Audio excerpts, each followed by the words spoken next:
Et voilà. All right, so that was my short French introduction. And now you have the floor, so you can start by introducing yourself, and then I have a few questions for you, and then we'll open up to the audience here. Okay. Merci.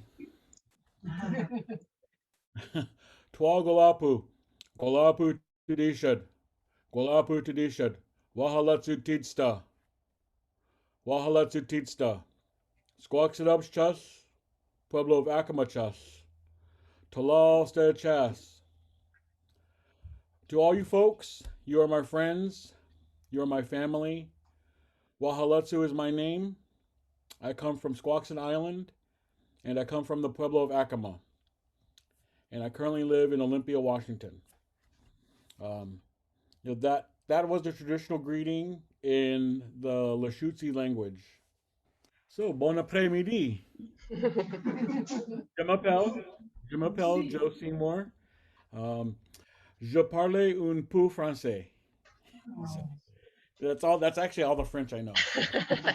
That was very good. Yeah. So yeah, I met Sophie through Tribal Journeys in 2013. We got to hang out along the water just west of Seattle, Washington, and I've been a part of Tribal Journeys since 2003 with Squaxin Island. Tribal Journeys is it varies on the length, how far we're on the water, how long we're on the water. It can be a week, it can be a month, but we're always paddling in our traditional canoes every day. Okay, so unfortunately, due to COVID, the last 2 years we haven't been on the water, but we're still preparing and making sure that we know our songs and we know how to act on the water. So it's been a very difficult time for canoe families, but we're still trying to stay safe and looking forward to 2022. So like I said, Tribal Journeys, when we're on the water, we can be paddling for up to 8 hours a day, anywhere from 3 to 8 hours a day. And you can see from the pictures, we're just sitting in the canoe, but to pass the time, we sing traditional songs, or we'll tell stories, traditional stories.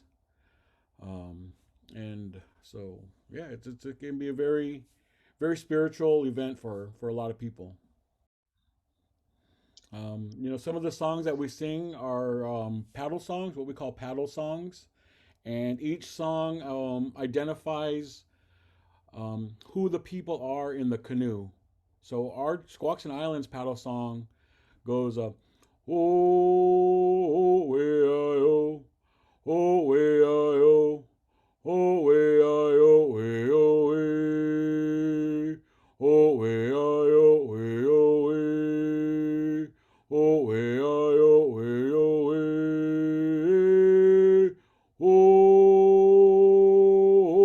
I oh.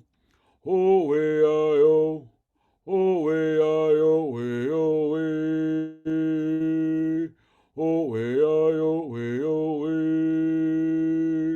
oh, way, I, oh, way, oh, way, oh. Nice. Can you tell us more about because each year the journey changes. It's a different route. So how do you decide who decides, and how do you decide which way to go? Well, who decides hosting is more left up to the tribes. There isn't. They just kind of stand up at a certain point in canoe journey and say, "Hey, we want to host this year, this specific year," and then the routes that are taken, they can vary depending on where you're at. From Squaxin Island, considering that we're at the bottom of Puget Sound, that's the route we take going north every year is we got to go up to towards Seattle, and then depending on the location, we can either go west to the coast or continue north into Canada. And what was impressive when I attended the journeys was the hosting every night, like every after paddling, which is can be very tiring, and so the generosity and the sharing of food in the evening, and the fact that it's also open to non-indigenous folks, like it's not something just for you guys, but you share it with everybody who wants to attend. So can you tell us more about this? Well, like you said, the whole event is very inclusive. So if you're coming in a good spirit, you're more than welcome to be a part of Tribal Journeys. And with the hosting each night, it's something that we've always done. With guests that come to our shores, we be sure we every tribe, historically has always made sure that guests were taken care of. So, feeding everybody, making sure everybody has a place to stay, and, making sure that our spirits are kept up is very important. Because when you're on the water, going into 3 weeks, it can be very, very tiring. So to have your spirits lifted up on a regular basis is very important. And can you so that people can have an idea, can you tell us how many, like, so it started again in the 1980s. I don't know, I don't remember which year exactly, and it's been growing every year, I assume. And so about numbers, can you tell us more about how many people roughly? Well, Tribal Journey started in 1989 with the paddle to Seattle, and there were only a handful of canoes. I want to say like around 8 canoes in '89. Um, the year before you came to Tribal Journeys, we hosted at Squaxin Island, and we counted 108 canoes in our 108. shores. So let's move to your, because you're an artist too. And I think it's related, right? You started your art practice thanks to or because of Tribal Canoe Journeys. Can you tell us more about this? Yeah, in 2003, like I said, during my first journey, I had no idea about what my culture was about. I didn't have a drum. I carved my first paddle prior to Tribal Journeys, and so I was very new to my culture. So after we got back home from Canoe Journeys, I called my cousin, and she taught me how to make traditional hand drums out of rawhide. And so that was my introduction into drumming. And from there, I learned how to sing the songs.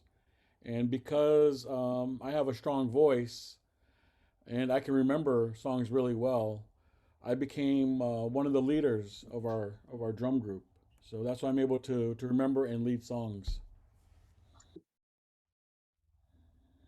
And because I love the singing in the language, it kind of sparked my interest in other parts of my culture, and then that's how I got into doing art. And everything I do for art relates to the Coast Salish culture, which I'm very passionate about. We'll see when I present some of my work. Yeah, so you can share your PowerPoint. Thank you.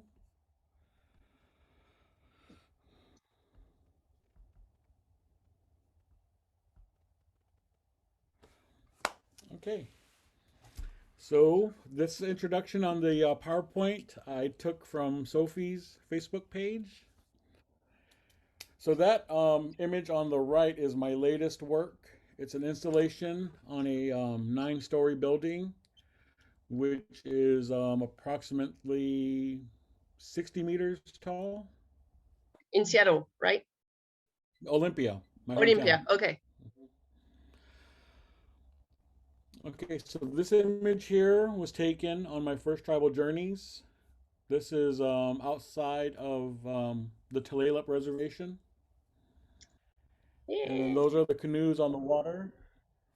That's the two canoes in the middle belong to Squaxin Island, and those are the canoes are filled with my cousins and my friends and my family. And this is one of my logos that I created for our canoe family for Tribal Journeys. The two canoes on the water represent the two canoes that Squaxin Island had at the time, the Swisselo and the Skookum. So if you look at the image on the upper right, that's my cousin, and then you can see that design on the sweatshirts that we create on a regular basis for canoe journeys. And then the image on the upper right, you can see just how many people are involved with tribal journeys, just the sheer number of peoples on the shore, as well as the people on the water. And then that's one of my early skipper paddles, steering paddles that I used in the canoe. And this particular design I created for our canoe family. In the back you have a raven, in the middle you have an eagle, and on the bow there's a bear with an octopus on the canoe. Mm. And then this design I created when Squaxin Island hosted in 2012. And there are 7 canoes on the water to represent the 7 inlets of our traditional homelands. This mural here we painted Nice. for commemoration for our journey when we hosted in 2012. This was done in collaboration with 3 other artists, 3 non-native artists, but all of them had experience in painting murals. So, Okay.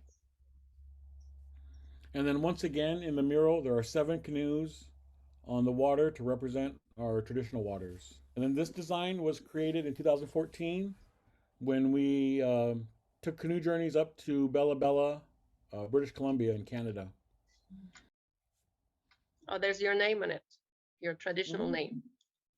And then that was actually in Bella Bella, Canada. That's the view from the back of the canoe Mm. as we waited to be welcomed onto the waters or onto the shore in Bella Bella. Okay. And this was a design I created for the paddle to Campbell River, and I want to say in 2017.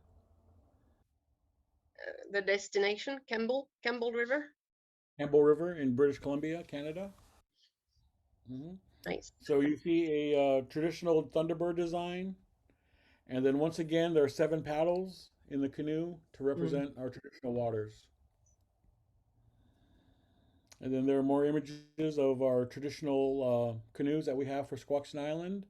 On the left, you have our traditional dugout canoe, and then on the right is what's called a strip canoe, which is a canoe made out of strips of cedar glued together.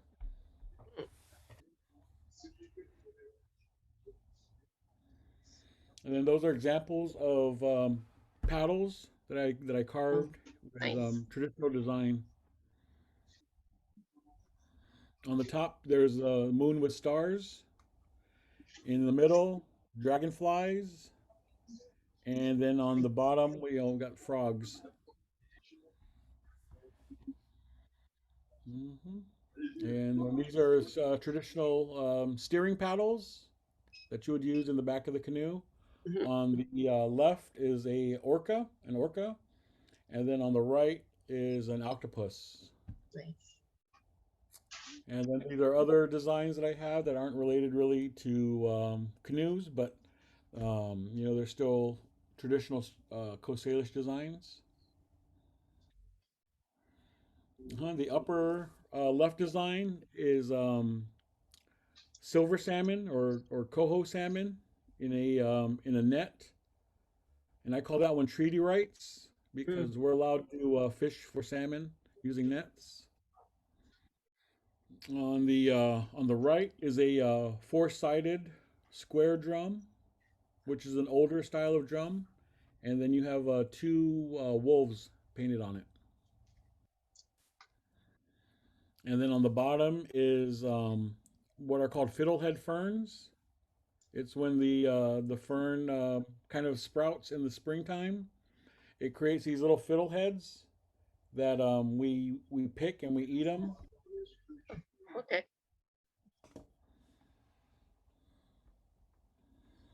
And these are some of my newer designs. I've been working with you know Illustrator on the computer, Hmm.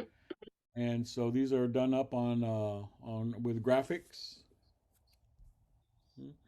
So you can recognize the image on the upper left as with Darth Vader, Hmm.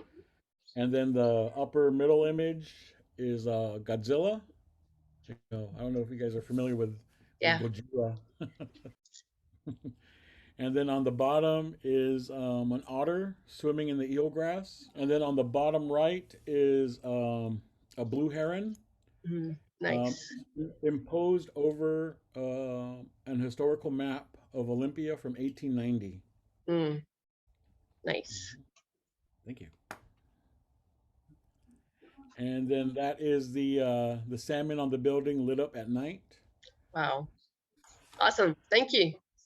That's what I have prepared for you all today.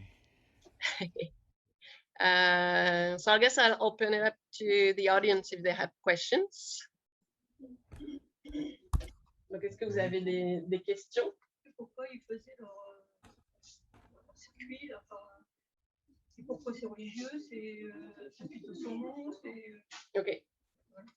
So there's a question regarding the Tribal Canoe Journeys. What's the purpose of the journeys? Is it spiritually? Is it related to salmon? Is it, what's the purpose of the journeys? Originally, the intent for journeys was to keep our culture alive. There's been so much decimation within the tribes here that a lot of our history was lost or taken from us. So it's just to help us reconnect to who we are as a culture. I mean, because of tribal journeys, I literally reconnected with my culture up here, and so that led to this whole progression of me singing and drumming, and then becoming an artist. So for me, it was all about the culture, which ties into spirituality, which ties into my well-being. And maybe you can tell us more about because one other thing that struck me back then was the youth. There's a lot of youth, and it's really targeted to the youth for their well-being, as you were saying. Exactly. Yeah. No, we want to include as many of the tribal youth as we can, so that we give them this opportunity to be a part of their culture from a much younger age. I didn't get into tribal journeys until what 13 years ago, 34. Yeah, something like that. No. est-ce qu'on peut dire que c'est un mouvement qui se développe et que ça prend de l'ampleur Is it growing every year? Is it expanding the participation, or is it stable? What would you say?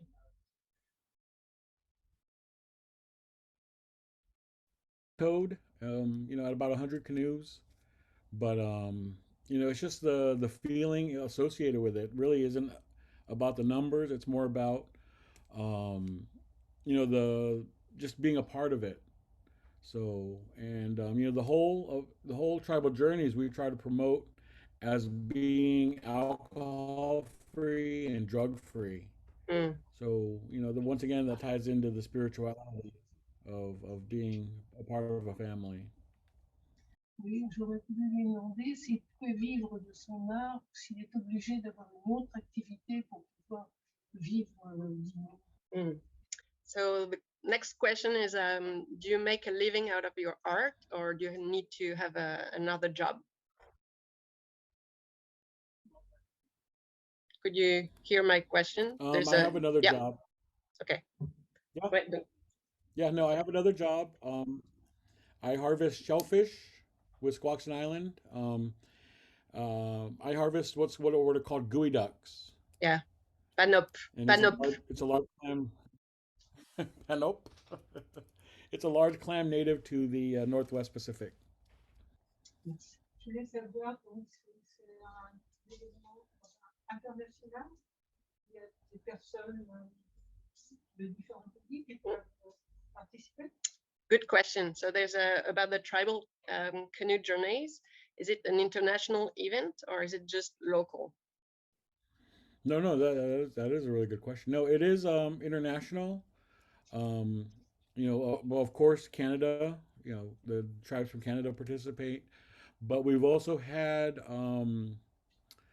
the Sami from Norway and or from upper Sami land, I guess. Yeah. And we've had Maori from New Zealand, Aborigines from Australia participate.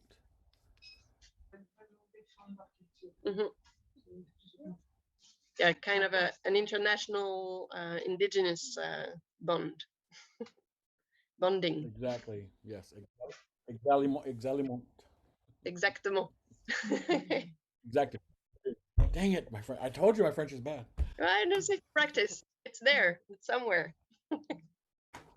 Une autre question. Ils s'arrêtent tous les soirs et ils repartent le lendemain ou s'ils campent et ils bivouaquent. Donc, il reste par exemple 2 jours.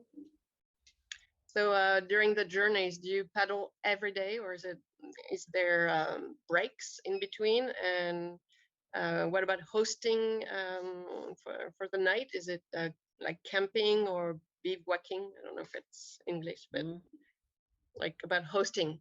Where do people sleep? Yeah, no. For the nightly stops, yeah, there are areas that people or the tribes have cleared out or designated for us to pitch our tents. Usually, like I said, we're on the water anywhere from 3 to 8 hours a day, maybe sometimes longer.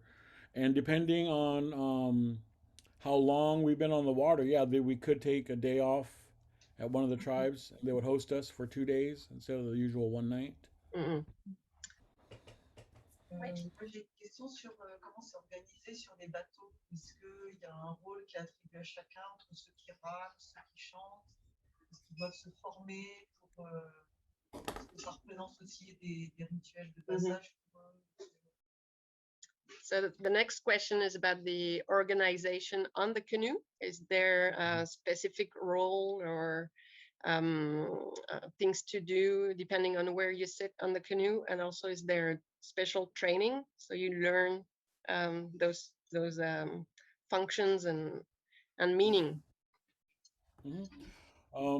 Usually, there's the front of the canoe are what we consider the eyes.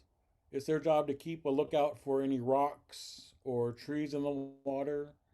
And then in the back of the canoe is the skipper who steers the canoe, and their job is to look over the water to make sure that they're not going to get caught in any currents or be steered into any rough waters.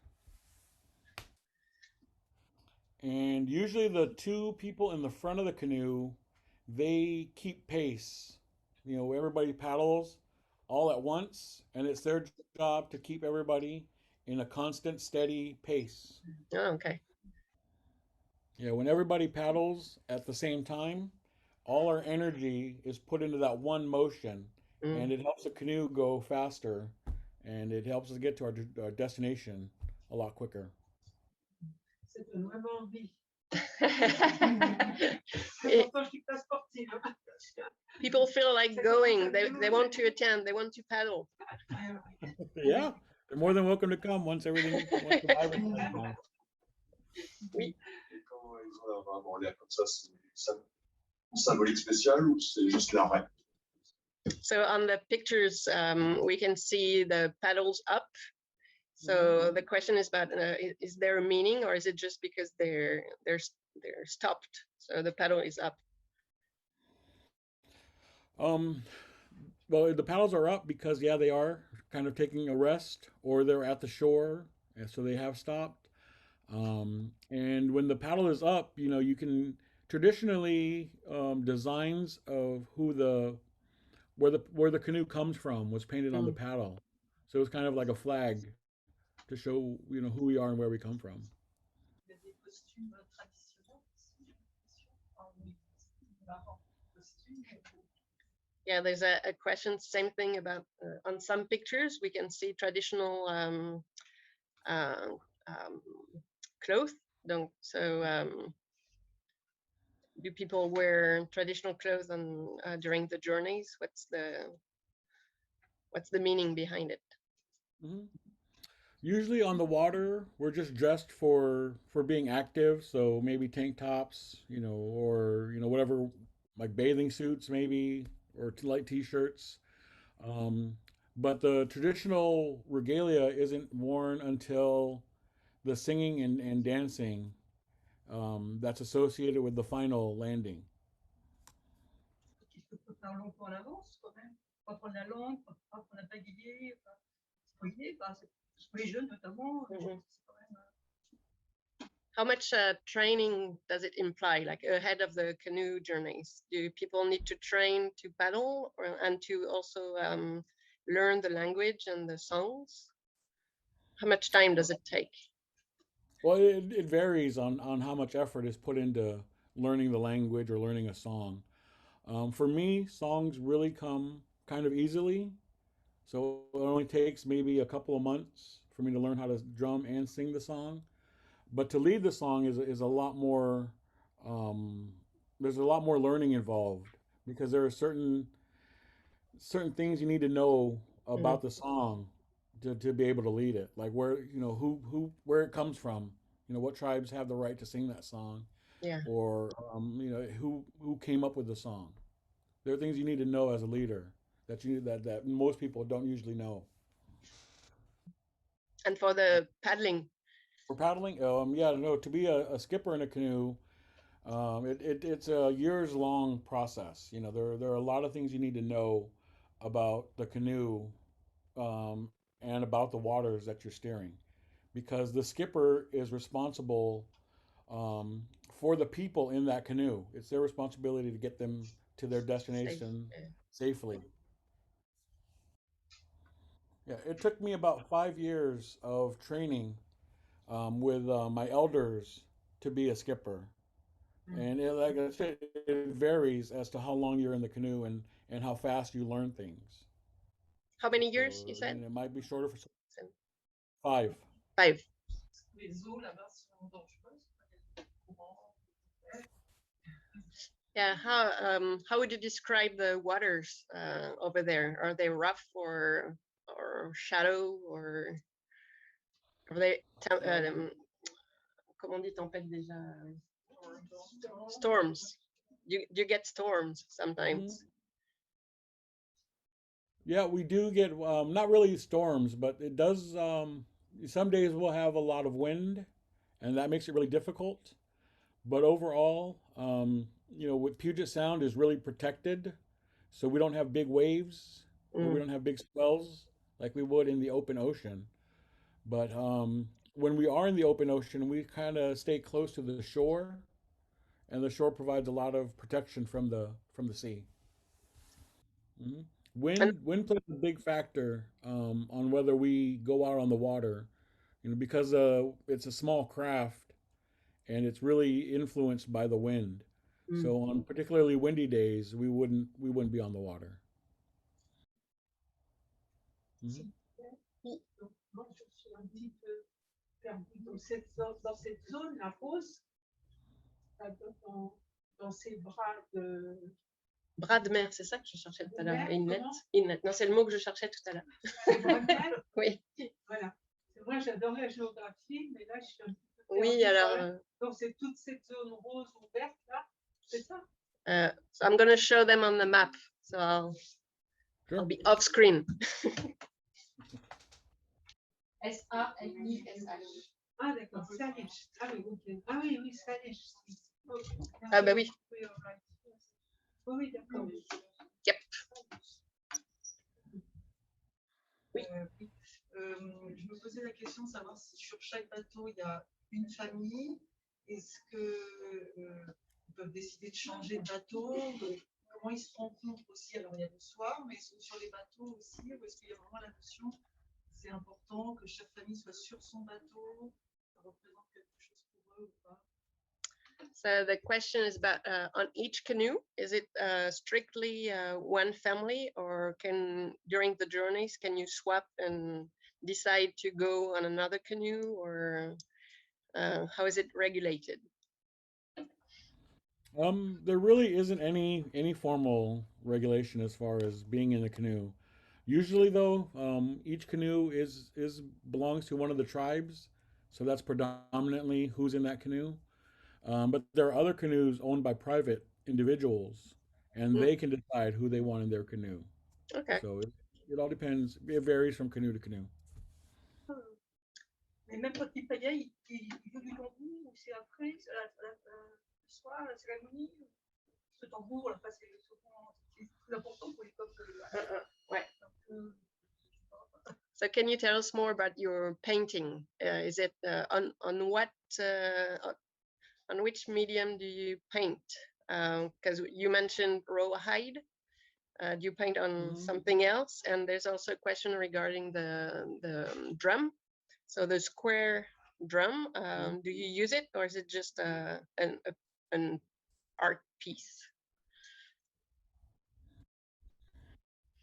No, that's a really good question here. Really, I paint on various mediums. Right now I'm painting a mural on, and we're using plywood. So if you look behind me, that raven is on a board, plywood board, and I have a canvas of that I'm working on right now. Wait.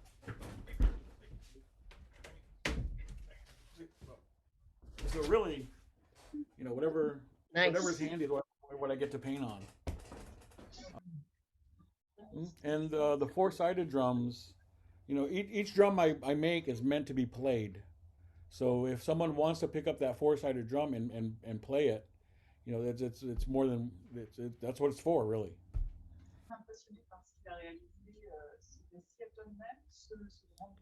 C'est Olympia. Je trouve que c'est magnifique. Est-ce que je pense que cet art est très présent dans la ville en tant que craft? Est-ce qu'il y a vraiment une présence de l'art salish à Seattle, à Olympia, voilà, sans vivre? So it's a question regarding your art piece on the building in Olympia. So it was really impressive. It's really nice. And so the question is there a strong presence of native art in Olympia or Seattle in public art? Would you say there's a strong indigenous presence? Historically, there hasn't been a strong native presence, but ever since like the 1980s, that has slowly been changing. So a lot more of the public art projects are being specifically made for the indigenous of people of the region. That particular building, those developers wanted somebody from Squaxin to do some artwork on their building. Yeah, it's really beautiful. Congratulations. Thank you very much. Est-ce qu'ils perçoivent des subventions de la commune ou du département, l'équivalent de ce qui se passe chez nous pour les artistes? So is there specific grants for indigenous artists directly targeted to indigenous art? Yeah, no, there are a lot of organizations that provide grants to artists. There's a lot of nonprofits. Tracy's involved with Neotero now, which is a global indigenous philanthropy project. So.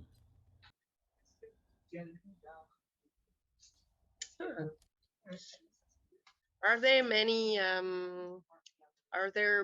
art galleries, indigenously owned art galleries in Seattle, Olympia, in the area? No. I can only think of one indigenous store, and it's not really a gallery, but they sell a lot of indigenous made items. But the galleries are usually owned by non-natives. And Yep. here in the States, there aren't really a lot of galleries that are that show native work. You know, there's maybe two or three in Seattle, but once you get into Canada, into Vancouver or Mm. Victoria, there's a lot more galleries that support First Nation artists up there.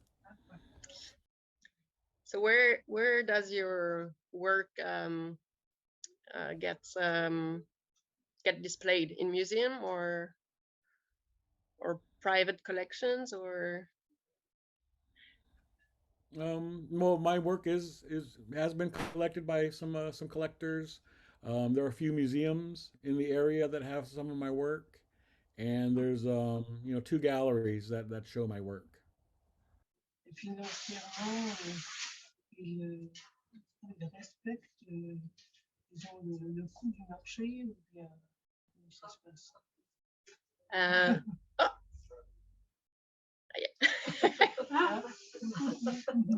Your mic is off. Can I? C'est moi qui.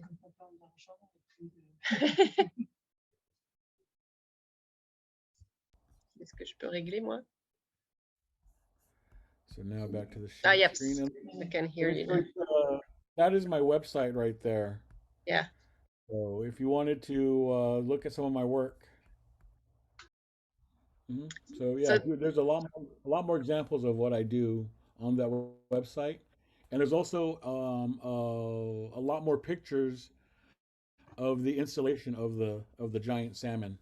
So there was a question regarding the price people pay for indigenous art. Would you say it respects the what non-indigenous artists would get paid, or do indigenous artists get paid less? No, I think the price that indigenous artists make is very comparable to other non-natives. But it ties in a lot with the you know, with the Western art view as far as paying for art. You know, you pay whatever you think it was worth. If you think it's worth a price, then of course you would pay it. You know, and people, you know, just native artists, just like regular artists, have reputations for their standards of work. So the higher the reputation, of course, you know, you'd pay a little bit more. All right. Est-ce qu'il y a une dernière question pour conclure? Do you have anything you want to share before we wrap it up?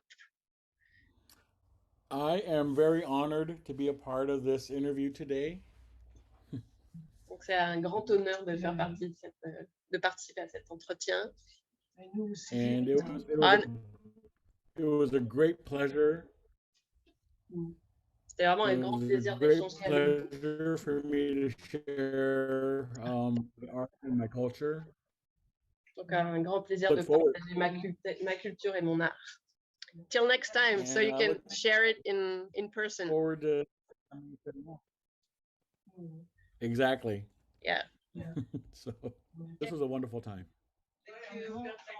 So they're all waving at you. I'm gonna show you. There's more. There's more. I can't show you everybody, but I don't want to ruin the installation. Okay. Next time in person. Promise. Yes. Yes, very much. Thank you so much, Joe. All right. It was great to see you, Sophie. Yeah, great to see you too. See you soon. All right. Take care. Take care. Stay safe, everybody. Stay safe. Oui. Prenez soin de vous. Stay safe too. Moi aussi.